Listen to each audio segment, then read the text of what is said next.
I'm Adam Whitty. And I'm Ellen Fadden. We're the co-authors of The Book Itch. So you're watching this short video. Do you have a book inside of you? Have you been scratching the book itch? I'm pretty sure I've got one right in here. Well, I've got at least 3, Al. That's a big stomach to fill up. That's a library, and I've got maybe an entire block of libraries.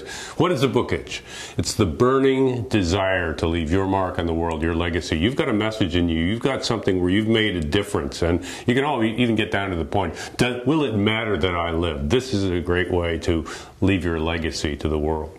Well, you're absolutely right. A book is no better way to leave your legacy to the world, to share your stories, to share your passion, and to share your knowledge with others.